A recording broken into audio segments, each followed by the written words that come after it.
जब सरहदें आग उगल रही थीं, जब हर ओर सिर्फ धमाके और चीख पुकार थी, भारत और पाकिस्तान के बीच छिड़ी इस जंग में एक ऐसा मोड़ आया जिसने दुनिया को हैरान कर दिया। गोलियों, मिसाइलों और साजिशों के बीच एक ऐसा हीरो सामने आया जिसकी न तो कोई बंदूक थी, न ही कोई वर्दी। ये कहानी है एक बंदर की, हाँ, एक जानवर जिसने अपनी सूझबूझ और बहादुरी से बॉर्डर पर 500 लोगों की जान बचा ली। नाम था इसका सिंदूर, और इस मिशन को दिया गया कोड नेम ऑपरेशन सिंदूर। क्या था इस ऑपरेशन का रहस्य? कैसे एक बंदर बन गया भारत का अघोषित वीर सैनिक? इस वीडियो में हम आपको लेकर चलेंगे उस सच्ची घटना की गहराई में, जिसे सुनकर आपके रोंगटे खड़े हो जाएंगे। आखिर तक देखिएगा, क्योंकि आखिरी 30 सेकंड में खुलता है वो रहस्य जो पाकिस्तान की नींव तक हिला गया था। आप तैयार हैं? चलिए शुरू करते हैं। एक ऐसी कहानी जो आपको यकीन करने पर मजबूर कर देगी कि हीरो कभी कभी इंसान नहीं, इंसानियत से बड़ा होता है। जम्मू कश्मीर की सुरम्य वादियों में बसा हुआ पहलगाम कभी अमन, शांति और सौंदर्य का प्रतीक माना जाता था। चारों ओर फैले देवदार के घने जंगल, कल कल करती हुई लिदर नदी की निर्मल धारा और मंदिरों में गूंजती घंटियों की मधुर आवाज, ये सब मिलकर इस जगह को एक जीवित स्वर्ग का रूप देते थे। यहाँ की हवा में श्रद्धा थी, धरती पर आस्था और वातावरण में एक दिव्यता जो हर आगंतुक को भीतर तक छू जाती थी। लेकिन फिर आई एक रात, एक ऐसी रात जिसने पहलगाम की आत्मा को झकझोर दिया। उस रात आसमान बिल्कुल साफ था, तारे चमक रहे थे जैसे ऊपर से कोई चुपचाप देख रहा हो, लेकिन घाटी की गहराइयों में कुछ साया सरक रहे थे। ये साया नहीं थे, ये दरिंदे थे, इंसान की खाल में छिपे वो भेड़िए जो अपने साथ लाए थे खौफ, तबाही और मातम। बिना किसी चेतावनी के उन्होंने धावा बोला मासूमों पर। जिन घरों से भजन गूंजते थे वहां अब चीखें थीं, जिन गलियों में हंसी की गूंज होती थी वहां अब सिर्फ सन्नाटा था। उन्होंने बेटियों से उनका सिंदूर छीन लिया, माओं की गोद सूनी कर दी गई, और वो पहलगाम जिसे देवताओं की भूमि कहा जाता था अब खामोश खड़ा था, अपनी ही बर्बादी की गवाही देता हुआ। उस रात सिर्फ खून नहीं बहा, उस रात बहा विश्वास, बहा सुकून, और बह गया वो सारा सौंदर्य जिसे देखकर लोग कहा करते थे कि धरती पर अगर कहीं स्वर्ग है तो यही है। खबरें तेजी से फैलीं, सोशल मीडिया पर आंसू और आक्रोश उमड़ पड़े, टीवी पर एंकर चिल्लाने लगे, लेकिन देश के दिल में जो ज्वाला उठी वह इस बार बुझने वाली नहीं थी। दिल्ली में आपात बैठकें शुरू हुईं। प्रधानमंत्री ने सिर्फ 2 शब्द कहे, अब नहीं। भारतीय सेना को खुली छूट दी गई। जवाब तेज और सटीक था। सीमा पार जाकर उन ठिकानों को नेस्तनाबूद किया गया जहां से यह साजिश रची गई थी। भारत ने दिखा दिया कि वह न सिर्फ सहने वाला बल्कि सजा देने वाला भी है। लेकिन पाकिस्तान इस जवाब से तिलमिला गया। बदले की आग में उसने सीमा पर अपने सैनिकों और लड़ाकू विमानों की तैनाती शुरू कर दी। एक बड़ी टुकड़ी को पहलगाम की ओर बढ़ने का आदेश दिया गया। भारत की जमीन पर फिर से खतरे की आहट थी। इसी सीमा से कुछ ही दूरी पर घने जंगलों में एक पुराना हनुमान मंदिर था, छोटा सा, पत्थर से बना हुआ। कोई पुजारी नहीं, कोई चढ़ावा नहीं, लेकिन आसपास के लोग कहते थे कि वहां एक बंदर रहता है। नाम था उसका बजरंगी। कहते हैं वह वर्षों से वहां है। उम्र का कोई अंदाजा नहीं, लेकिन चाल में दम था, आंखों में चिंगारी और शरीर में ऐसी फुर्ती कि बड़े बड़े जवान हैरान हो जाएं। कुछ कहते थे कि वह चमत्कारी है, जंगल में खोए बच्चों को खोज लाता है, घायल परिंदों की मरहम पट्टी करता है, और जब मंदिर के पास कोई भीड़ आती है तो छत पर चढ़कर घंटियां बजाता है। फौजी कैंप के कुछ जवान उसे देखते थे, खाना देते थे, पर ज्यादातर उसे एक मजाक मानते थे। बंदर है बंदर, ज्यादा मत सोचो, कहते थे वे। लेकिन एक रात कुछ ऐसा हुआ जिसने सबकी सोच बदल दी। अंधेरी रात थी, हल्की हल्की बारिश हो रही थी। चौकी नंबर 7 से एक आपात संदेश आया। सीमा पार से गतिविधि देखी गई है। कुछ लोग नो मैंस लैंड पार कर रहे थे। जवानों की टीम तुरंत हरकत में आई, लेकिन जब तक वे पहुंचे घुसपैठिए गायब हो चुके थे। वहां सिर्फ राख के ढेर थे, जलती हुई मिट्टी और कुछ जले हुए उपकरण। एक जवान ने देखा मिट्टी पर पंजों के निशान थे, मगर यह निशान आम नहीं थे, बड़े थे, गहरे थे। सैनिकों ने इस पर ज्यादा चर्चा नहीं की, लेकिन उस रात हर चौकी पर एक अजीब बात हुई। हर जगह बजरंगी देखा गया। कोई कहता है उसने एक सैनिक को गिरने से बचाया, किसी ने कहा उसने टॉर्च से रास्ता दिखाया, पर अब भी लोग इसे अंधविश्वास मानते रहे। अगली सुबह जब गांव के लोग मंदिर की ओर गए तो उन्होंने देखा मंदिर की छत पर बजरंगी बैठा था, आंखें बंद किए जैसे ध्यान में हो। उसके चारों ओर एक चमकदार घेरा था, और सबसे अजीब बात, उसके सिर पर हल्का सा मुकुट जैसा आकार दिख रहा था। एक बूढ़ी महिला चिल्लाई, यह कोई साधारण बंदर नहीं, यह भगवान हैं, यह हनुमान जी हैं। लोग हंसे, कुछ चुप रहे, लेकिन उस दिन जो हुआ उसने सबकी बोलती बंद कर दी। सीमा पर पाकिस्तानी ड्रोन दिखाई दिया। एक तेज सिटी के साथ वह भारतीय क्षेत्र में घुसा। जवान अलर्ट पर थे, गोलियां चलाई गईं, पर वह तेजी से उड़ रहा था। और तभी हवा में एक आकृति उछली। वह बजरंगी था। किसी ने कैमरे में कैद किया। उसने एक छलांग में ड्रोन तक पहुंचकर उसे दोनों हाथों से पकड़ लिया और जमीन पर दे मारा। ड्रोन फट गया। बजरंगी बिना किसी डर के वापस मंदिर की छत पर चढ़ गया। अब यह मजाक नहीं रहा। सेना ने तुरंत क्षेत्र को सील कर दिया। मंदिर पर सुरक्षा बढ़ा दी गई। बजरंगी की हर हरकत पर नजर रखी जाने लगी। लेकिन सवाल एक ही था, वह बंदर कौन है? इस कहानी की शुरुआत हो चुकी थी, और यह कहानी सिर्फ एक चमत्कारी बंदर की नहीं थी। यह उस शक्ति की थी जो संकट में अपनों की रक्षा करने आती है, कभी इंसान के रूप में, कभी पशु के, और कभी ऐसी आकृति में जिसे कोई समझ नहीं पाता। बजरंगी की पहली छलांग ने सबको हिलाकर रख दिया था। अब वो केवल एक अफवाह नहीं रहा। सेना, सरकार और वैज्ञानिकों की नजरें अब उसी पर थीं। मगर सवाल वही था, वो बंदर आखिर है कौन? भारतीय सेना की इंटेलिजेंस यूनिट ने तत्काल एक विशेष टीम तैनात की। कोड नाम दिया गया ऑपरेशन संकट मोचन। इस टीम में वैज्ञानिक, धर्मशास्त्री और रिटायर्ड सेना अधिकारी शामिल थे। उनका काम था बजरंगी की असलियत जानना। सबसे पहले मंदिर के आसपास लगे कैमरों की रिकॉर्डिंग खंगाली गई। दिन ब दिन देखा गया कि बजरंगी कहां आता जाता है, क्या खाता है, कैसे चलता है। एक बात सबको हैरान कर गई, वो कभी भी कुछ खाता हुआ नहीं दिखा। ना फल, ना रोटी, ना पानी। वो बस आता, बैठता और फिर गायब हो जाता। इसके साथ साथ कुछ स्थानीय बुजुर्गों को भी बुलाया गया। एक साधु बाबा ने कहा, यह वही है जो राम के साथ लंका गया था। जब सबको लगा वह केवल कथा है, तब भी वह कहीं ना कहीं जिंदा था। यह उसकी छाया है, उसकी सेवा का फल। वहां मौजूद लोग बाबा की इस बात पर जोर जोर से हंसने लगे। लोगों ने कहा, यह तो पागलों जैसी बात है बाबा। टीम ने भी इसे धार्मिक भावना कहकर नजरअंदाज किया। लेकिन जल्द ही कुछ और सबूत सामने आए। मंदिर के अंदर एक पुरानी दीवार थी, जिस पर एक मूर्ति बनी थी, हनुमान जी की। लेकिन उसकी आंखों में कुछ अनोखा था। कैमरे की मदद से जब जूम करके देखा गया तो उस मूर्ति की आंखें बिल्कुल वैसी ही थीं जैसी बजरंगी की, गहरी, चमकदार और उनमें हल्की सी सिंदूरी रेखा। वैज्ञानिकों ने एक डीएनए टेस्ट की भी कोशिश की। मंदिर के पास से बाल और खाल के नमूने जुटाए गए और लैब में भेजे गए। लेकिन रिपोर्ट आई तो सब दंग रह गए। नतीजे मानवीय और वानर दोनों से मेल नहीं खाते थे। एक नई अनजानी जाति का संकेत मिला, ऐसा कुछ जो धरती पर पहले कभी नहीं देखा गया। इसी बीच कुछ जवानों ने अपनी आपबीती सुनानी शुरू की। एक ने कहा, मेरी जान बचाई थी जब मेरी बंदूक जाम हो गई थी। सामने दुश्मन था और तभी एक तेज झोंका आया। वह बंदर था। उसने दुश्मन को धकेल दिया और मुझे निकलने का रास्ता मिल गया। एक और जवान ने कहा, मेरी मां ने हमेशा कहा था कि हनुमान जी हर संकट में साथ होते हैं। अब मैं मानता हूं, मैंने उस बंदर की आंखों में डर नहीं, करुणा देखी थी। अब यह सब महज संयोग नहीं लग रहा था। एक धार्मिक पत्रकार अर्चना शर्मा ने खुद जाकर मंदिर का दौरा किया और लाइव रिपोर्टिंग की। उन्होंने कहा, जब मैं मंदिर के पास पहुंची तो मेरे कैमरे ने काम करना बंद कर दिया। लेकिन मेरी आंखों ने जो देखा उसे मैं शब्दों में नहीं बयां कर सकती। वहां कोई शक्ति थी जो सिर्फ शरीर से नहीं, आत्मा से भी महसूस होती है। इस सब के बीच पाकिस्तान की गतिविधियां और तेज हो चुकी थीं।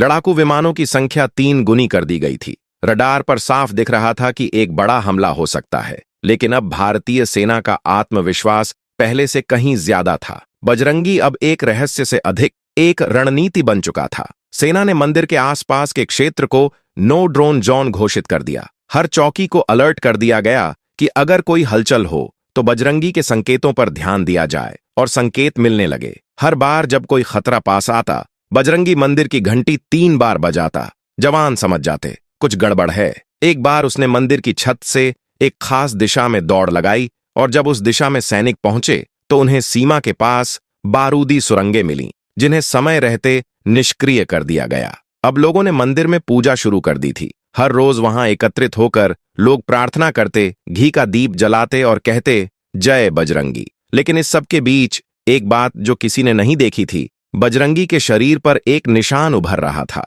एक त्रिशूल का निशान। क्या वह कोई संकेत था? क्या वह कोई भविष्यवाणी की निशानी थी या फिर कोई शक्तिशाली चेतावनी? 7 मई की रात थी। आसमान बादलों से ढका हुआ था। सीमा पर असामान्य सन्नाटा था। जैसे किसी तूफान से पहले की खामोशी। भारतीय सेना पूरी तरह सतर्क थी। रडार पर संकेत साफ थे। पाकिस्तान की ओर से 10 लड़ाकू विमान भारतीय क्षेत्र की ओर बढ़ रहे थे। सेना के उच्च अधिकारी पहले ही चेतावनी जारी कर चुके थे।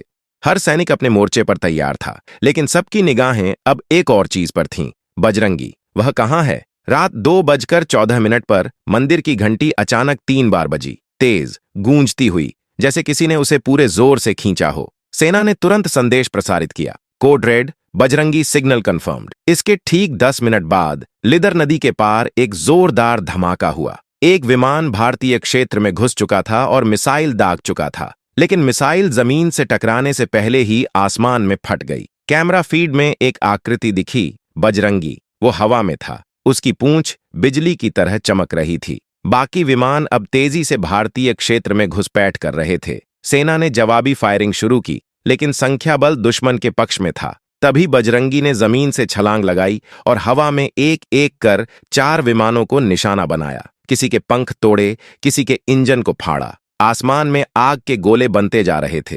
पहलगाम की घाटी रोशनी से जगमगा उठी थी, लेकिन वह रोशनी डर की नहीं, रक्षा की थी। बजरंगी ने एक विमान को पकड़कर पहाड़ से दे मारा। धमाका इतना जबरदस्त था कि आसपास की जमीन हिल गई, पर बजरंगी को कुछ नहीं हुआ। इधर जमीन पर पाकिस्तानी सैनिक घुसने की कोशिश कर रहे थे। 2 बंकर पहले ही टारगेट पर आ चुके थे, लेकिन जैसे ही वह बंकर की ओर बढ़े, बजरंगी ने जमीन पर एक प्रहार किया। एक भूकंप जैसा झटका महसूस हुआ और जमीन फट गई। दुश्मन के सैनिक वहीं फंस गए। सेना के जवानों ने तुरंत उन पर काबू पाया। उस रात 10 विमान गिराए गए, 4 टैंक नष्ट हुए और 37 दुश्मन सैनिकों को खत्म किया गया। भारत की ओर से किसी को कोई नुकसान नहीं पहुंचा। अगली सुबह बजरंगी मंदिर की छत पर वापस आया। उसका शरीर धुएं से काला हो गया था, लेकिन उसकी आंखें और तेज चमक रही थीं। उसने मंदिर की मूर्ति के सामने सिर झुकाया, फिर गायब हो गया। सेना ने उस दिन को नाम दिया बजरंगी रात्रि। भारत सरकार ने आधिकारिक बयान जारी किया, हमारे जवानों की बहादुरी और एक अदृश्य रक्षक की वजह से भारत सुरक्षित है। पर अभी तो कुछ ऐसा होना था जिसकी कल्पना किसी ने नहीं की थी। अब यह तो स्पष्ट था कि बजरंगी कोई साधारण प्राणी नहीं, कोई रहस्यमय शक्ति था। कुछ कहते थे वह स्वयं हनुमान थे, कुछ कहते थे वह उनके भेजे गए दूत थे, लेकिन एक बात तय थी, उस रात भारत अकेला नहीं था। बजरंगी रात्रि के बाद पूरी भारतीय सेना में एक अलग ही ऊर्जा थी। जवानों की आंखों में जोश था और दिलों में विश्वास। अब वे अकेले नहीं थे, बजरंगी उनके साथ था। दिल्ली में रक्षा मंत्रालय ने तुरंत उच्च स्तरीय बैठक बुलाई। सेना अध्यक्ष, राष्ट्रीय सुरक्षा सलाहकार और प्रधानमंत्री खुद मौजूद थे। विषय एक ही था, बजरंगी। सवाल था, क्या उसे रणनीति का हिस्सा बनाया जा सकता है? आर्मी इंटेलिजेंस के एक वरिष्ठ अधिकारी ने एक नया प्रस्ताव रखा, ऑपरेशन आस्था। इसका उद्देश्य था बजरंगी के साथ मिलकर सीमा की रक्षा करना, लेकिन बिना उसकी स्वतंत्रता को बाधित किए। इसके लिए मंदिर क्षेत्र के आसपास एक विशेष निगरानी जोन स्थापित किया गया। वहां हाई रेजोल्यूशन कैमरे, थर्मल स्कैनर और साइलेंट रडार लगाए गए। पर एक अजीब बात हुई, यह सभी डिवाइस जब बजरंगी पास आता तो अपने आप बंद हो जाते। किसी को समझ नहीं आया यह कैसे हो रहा था। एक वैज्ञानिक ने चुपचाप कहा, शायद यह विज्ञान से परे की चीज है। इस बीच बजरंगी के व्यवहार में बदलाव आने लगा। वह अब सिर्फ मंदिर तक सीमित नहीं था, वह सेना की गश्ती टुकड़ियों के साथ चलने लगा, बर्फीले रास्तों पर जवानों का मार्गदर्शन करने लगा और कई बार जंगलों में खोए सैनिकों को ढूंढकर कैंप तक पहुंचाने लगा। कई जवानों ने देखा कि बजरंगी जब किसी चौकी पर आता तो कुछ सेकंड के लिए पूरा वातावरण शांत हो जाता, हवा रुक जाती, पक्षी चुप हो जाते और सैनिकों के मन में अजीब सी शांति भर जाती। यह सामान्य नहीं था। दूसरी ओर पाकिस्तान की खुफिया एजेंसी को भी इस बंदर के बारे में जानकारी मिल चुकी थी। उन्होंने इसे रेड प्राइम नाम दिया और इसकी ताकत का आकलन शुरू कर दिया। पाकिस्तान ने अपने 2 प्रमुख रणनीतिक विशेषज्ञों को भारत सीमा के नजदीक भेजा, यह जानने के लिए कि बजरंगी क्या है और कैसे उससे निपटा जाए। इधर भारत ने एक खास टीम बनाई, टीम संकट मोचन।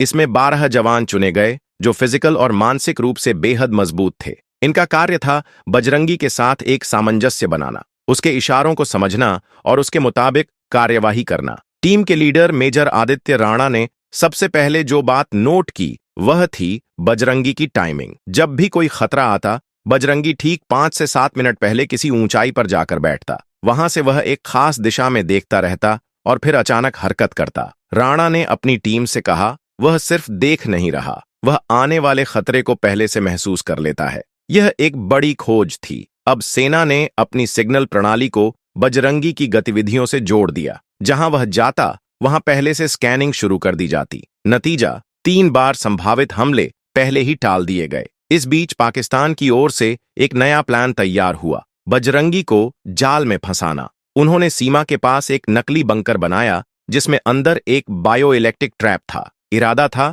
कि जब बजरंगी उसमें घुसे तो उसे बिजली के झटकों से बेहोश किया जाए। लेकिन बजरंगी को धोखा देना आसान नहीं था। जब वह उस बंकर के पास पहुंचा, उसने भीतर झांका, फिर जमीन पर बैठकर कुछ देर शांत रहा। अचानक वह उठा और पूरी ताकत से जमीन पर मुक्का मारा। बंकर फट गया। अंदर छिपे उपकरण और सैनिक ध्वस्त हो गए। अब पाकिस्तान समझ गया, यह बंदर नहीं, एक चेतन शक्ति है। भारत की ओर से मंदिर में एक विशेष पूजा का आयोजन किया गया। इसमें केवल सैनिकों को अनुमति दी गई। पूजा के दौरान मंदिर की घंटियां बिना छुए बजने लगीं और दीपक अपने आप जल उठे। सबने देखा, बजरंगी मंदिर के सामने खड़ा है, लेकिन उसकी छाया अब सामान्य नहीं थी। वह विशाल हो गई थी और उसके पीछे एक हल्की सी आभा में एक गदा दिख रही थी। अब सवाल नहीं रह गया था कि बजरंगी कौन है। अब बात सिर्फ इतनी थी, वह कब और कहां प्रकट होगा। 9 मई की सुबह दुनिया की निगाहें एक बार फिर भारत पाक सीमा पर टिक गई थीं। अंतर्राष्ट्रीय मीडिया को भी अब यह एहसास हो गया था कि पहलगाम में जो कुछ हो रहा है वह सिर्फ 2 देशों का सैन्य संघर्ष नहीं, एक अद्भुत और अलौकिक घटना है। दुनिया के सभी बड़े समाचार चैनलों ने कैमरे वहीं गाड़ दिए थे। पाकिस्तान ने अब की बार अपनी सबसे बड़ी सैन्य योजना शुरू की थी, ऑपरेशन काला बादल। इसमें 20 लड़ाकू विमान, 10 टैंक, 200 से अधिक स्पेशल फोर्स कमांडो और ड्रोन शामिल थे। उनका उद्देश्य था भारत की एक सीमा चौकी को पूरी तरह नेस्तनाबूद करना। इधर भारतीय सेना ने पूरी तैयारी कर ली थी, लेकिन सबकी नजर एक ही तरफ थी, क्या बजरंगी फिर आएगा? सुबह रडार पर हलचल दिखी।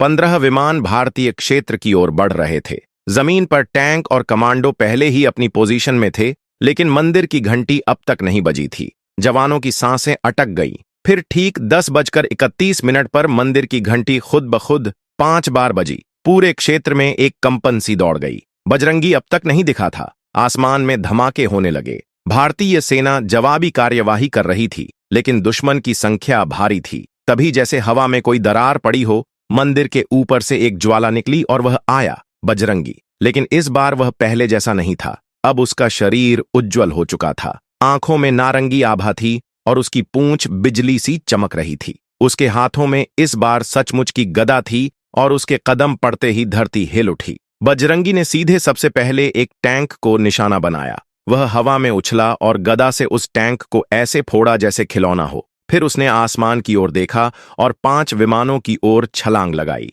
उसने एक एक कर सबको अपने ही पंखों से काटकर नीचे गिराया। अंतर्राष्ट्रीय कैमरों ने यह सब लाइव दिखाया। लाखों लोग स्क्रीन से चिपक गए। दुनिया पहली बार एक ऐसे योद्धा को देख रही थी जिसे विज्ञान नहीं समझा सकता था। पाकिस्तानी कमांडोज ने मंदिर की ओर बढ़ना शुरू किया, लेकिन जैसे ही वे पास आए, बजरंगी ने जमीन पर प्रहार किया। वहां से एक प्रकाश निकला और सारे दुश्मन अंधे हो गए। भारत के जवान अब बजरंगी के पीछे पीछे थे, हर दिशा में उसका आदेश मानते हुए लड़ाई कर रहे थे। लड़ाई 3 घंटे चली। अंततः पाकिस्तान ने पीछे हटने का आदेश दिया। उनके 17 विमान गिराए गए, सभी टैंक नष्ट हुए और जमीन पर मौजूद लगभग पूरी टुकड़ी आत्मसमर्पण कर चुकी थी। बजरंगी ने अंतिम प्रहार के बाद मंदिर की छत पर चढ़कर गदा हवा में घुमाई और एक तेज प्रकाश के साथ वह मंदिर के अंदर समा गया। मंदिर की मूर्ति में हल्की सी मुस्कान उभर आई। भारत में चारों ओर एक ही नारा गूंजा, जय बजरंगी। संयुक्त राष्ट्र ने इस घटना को चमत्कार की श्रेणी में रखा।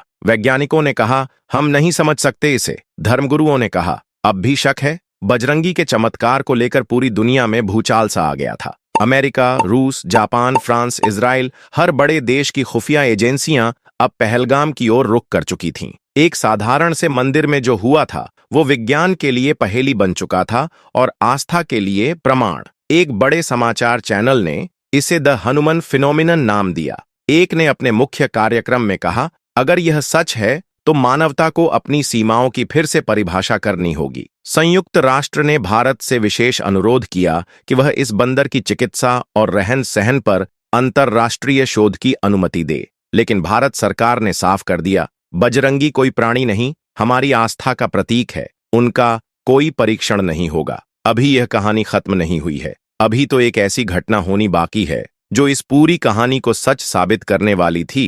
उन लोगों के मुंह बंद होने वाले थे जो भगवान को नहीं मानते। देश भर में मंदिरों में विशेष पूजन होने लगे। पहलगाम व मंदिर अब राष्ट्रीय तीर्थ बन गया। वहां जाने के लिए सेना ने सीमित समय और संख्या तय कर दी। इस बीच सोशल मीडिया पर बजरंगी के वीडियो वायरल हो चुके थे। ट्विटर, यूट्यूब, इंस्टाग्राम, हर जगह लोग उनकी तस्वीरों पर कमेंट कर रहे थे।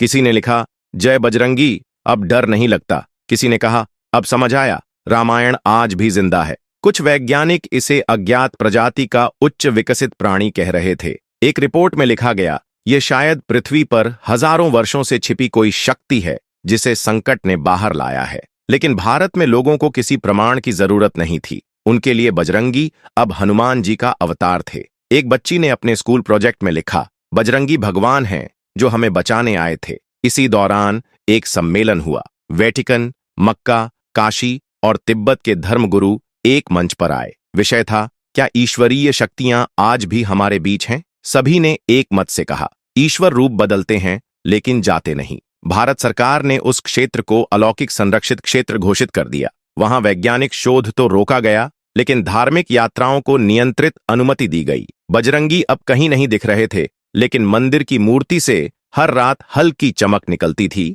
जैसे वह वहां अब भी हैं।